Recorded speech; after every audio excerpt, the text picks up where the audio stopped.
به نام خدا. از امروز قصد داریم که بخش بخش بیایم و تا در حد امکانمون، در حد توانمون، تا جایی که میدونیم آموزش رویت رو براتون بذاریم. من چون شروع هر پروژه‌ای قاعدتا با تمپلیت شروع میشه، از تمپلیت شروع کردم. ببینید تمپلیت ها چی هستن. شما یه پروژه رو مختارین که بدون تمپلیت شروع کنین یا با تمپلیت شروع کنین.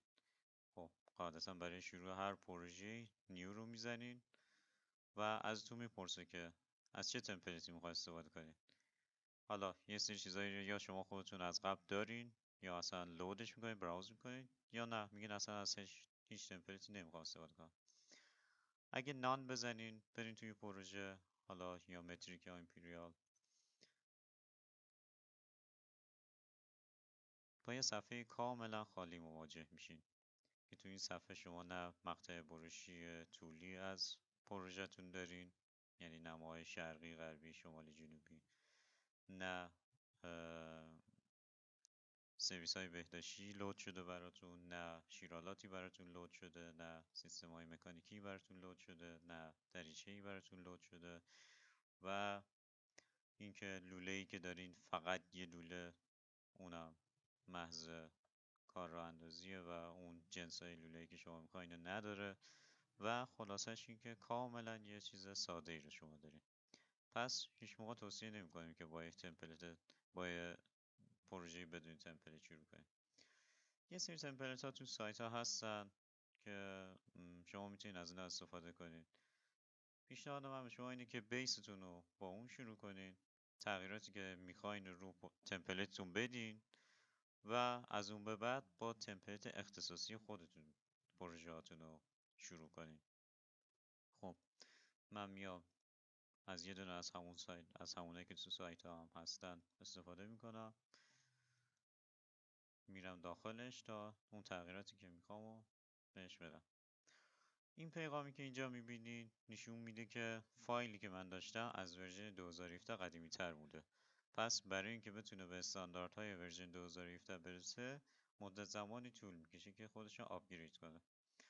برای اینکه این مشکل پیش نیاد شما یه بار که فایلتون رو باز کردین، اگه دوباره سیوش کنین این دفعه به ورژن 2017 تبدیل میشه و نیاز ندارین که هر بار این زمان رو بذارین.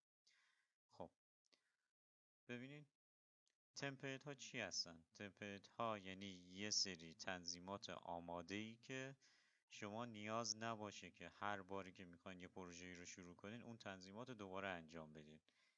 به عنوان مثال تو نمودار درختی من الان اینجا شاخه ها و زیر شاخه های برق و مکانیک ایجاد شده، در صورتی که تو ورژنی که تمپلیت نداشت هیچ کدوم از اینا نبود. نماهای برشی من اینجا دیده میشن. ببینید نمای غربی، نمای شرقی، نمای شمالی و نمای جنوبی. و حالا چیزهایی که مورد نیاز سازنده این تمپلیت بوده توی این لود شدن، مثلا یه مدل سینک، نمیدونم سرویس بهداشتی یا رادیاتور توی تجهیزات مکانیکی و یا اینکه دریچه های ساپلای و ریترن و اگزاست و به همین صورت برای قسمت های دیگه. اینها چیزایی هستند که برای سازنده خیلی به کرات استفاده میشه. پس اومده تصمیم گرفته یه تمپلیتی بسازه که اینا رو یه بار لود کرده باشه.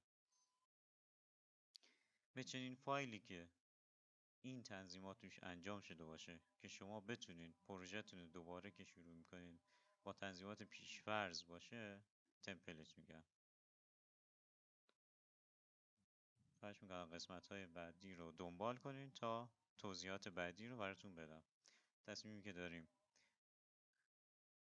در ابتدا توضیح خود تمپلیته، بعد از اون تنظیم کردن واحدها، بعد از اون تنظیمات پروژکت براوزر و تنظیمات لوله ها، تنظیمات فامیلی هایی که به کرات ممکنه برای شما استفاده بشه و اینکه در درجه آخر چطوری یه فایلی رو به عنوان تمپلیت ذخیره کنین تا از این به بعد اون فایل اختصاصی برای شما باشه.